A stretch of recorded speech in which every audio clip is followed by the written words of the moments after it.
Don't move. Turn your fantasy football into reality. Here's CeJaay. Hey, I like that intro. Hey, welcome back. I'm CeJaay. This is the Dirty Langer Report. And thanks for that really good intro, Marty. The voice, you still got it after all these years. Wow. I'm a little jealous of that. Hey, housekeeping. Before we begin, I got a couple of mistakes I have to clear up here. Let's see. On our show about Chase Claypool, Chicago wide receiver DJ Moore, not DJ Chark, my bad, I'm sorry, and quarterback Nathan Rourke played for the Ohio University. So I made a couple of mistakes on previous shows. A couple of viewers sent in the corrections. My wife actually is pretty good at correcting me too. She says I'm not perfect. What? Okay, I make mistakes. So there, I appreciate it. Hey, all input is good input, and thank you very much for pointing that out. Anytime you see something that needs correcting, please let me know. I'm just going by the facts that are presented to me and the research that I do. And if you come up with something different, hey, please send it in. We've got an email address right here where you can send your comments, your questions, and so forth too. And I encourage everybody to do that. So let's talk about the Hall of Fame. We spoke on the last show about Jim Marshall and the fact that he deserves to be there. Sometimes the Hall of Fame is about achievements, not necessarily individual statistics. But Jim Marshall played 20 years in the National Football League as a lineman and played every game.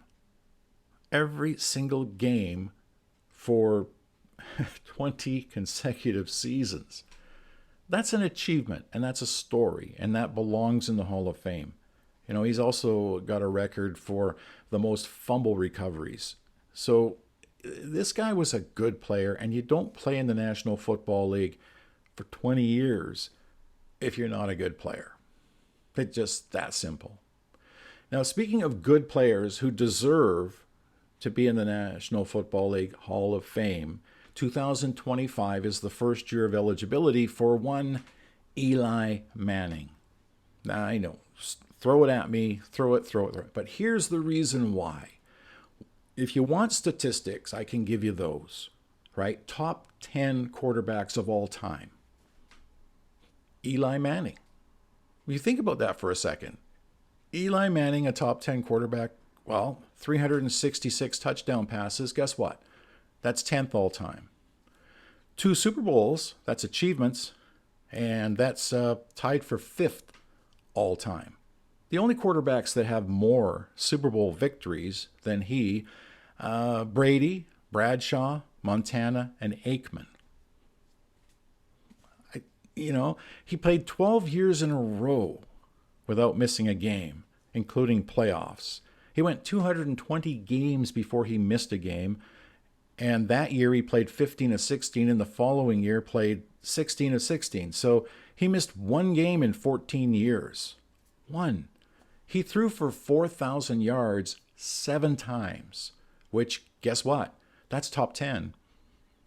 That's 9th on the all-time list. That's more. He threw more touchdown passes than Elway, Montana, Moon, Unitas, Tarkenton, and a host of others. The last New York Jet, just to give you an idea here, the last New York Jet to throw 4,000 yards in a single season was Joe Namath in 1967. They didn't play 16 games back then. That's how good that achievement was. And he's in the Hall of Fame. Chicago Bears, they've never had a 4,000-yard quarterback. Eli Manning did it 7 times. He won 2 Super Bowls. He's top 10, 57,000 yards passing. That's 10th all time. The nearest to him is Matt Stafford at 52.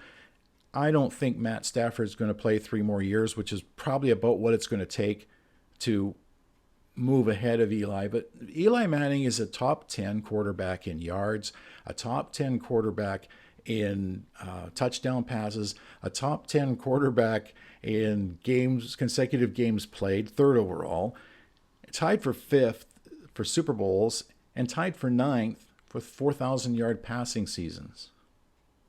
What else do you want?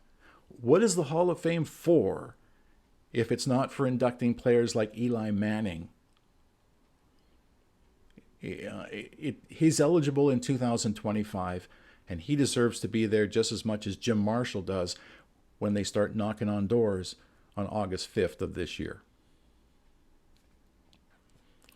On our next show, we're going to talk about quarterbacks. We're going to talk about quarterbacks that you want to have on your fantasy team. Not the easy ones like Mahomes and Allen, but the guys you want to grab, because on your dynasty team, these guys could be gold as this season or the coming seasons come upon us. I'm CeJaay. That's the Dirty Landry Report. Enjoy the rest of the day. Thanks for watching.